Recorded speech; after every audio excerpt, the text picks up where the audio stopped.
艾力疫苗小百科。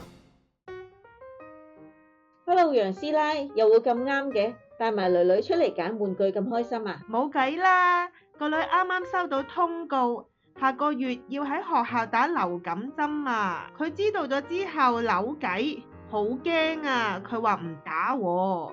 其實上年打嘅時候呢，都已經要兩個姑娘捉住佢噶啦，叫到拆晒天先至打到，我都冇去辦法，所以我專登帶佢嚟揀玩具，諗住如果佢乖乖地嘅話，打完之後咪送俾佢咯。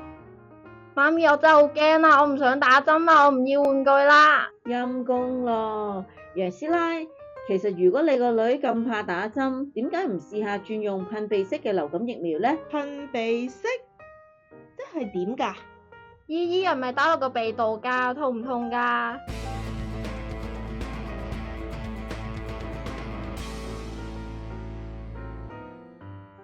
噴鼻式嘅流感疫苗，顧名思義就係將啲疫苗直接噴入鼻孔嗰度，唔使打針㗎。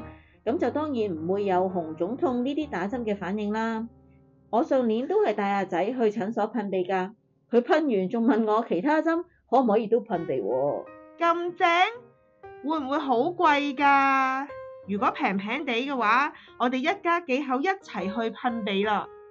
噴鼻式嘅流感疫苗係會比傳統嘅流感疫苗貴少少，但係小朋友有政府資助啊嘛，都係補返少少錢就得啦。如果你哋揀噴鼻嘅流感疫苗，有幾點要特別留意。噴鼻式嘅流感疫苗只適合2至到49歲嘅人士接種，你細仔得1歲半就要打返傳統嘅流感針啦。因為係活性疫苗，噴鼻式嘅流感疫苗係唔適合孕婦接種㗎。由於呢款疫苗都係由雞蛋培植，如果對雞蛋過敏都唔適合。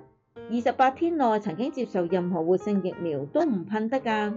你個女小1嘅時候打咗4斗針喎，4斗針都係活性疫苗嚟㗎。你 booking 嘅時候記得要隔足28日啊。另外，如果有免疫力低下、哮喘或者接受緊阿士匹靈嘅藥物治療，佢哋都唔適合接種噴鼻式嘅流感疫苗。明白晒。姨姨，但我仲有少少驚喎。唔使驚，一係我哋揾日一齊去打流感針，你同阿仔一齊噴鼻啦。如果想了解多啲噴鼻式流感疫苗嘅資訊，請向醫護人員查詢。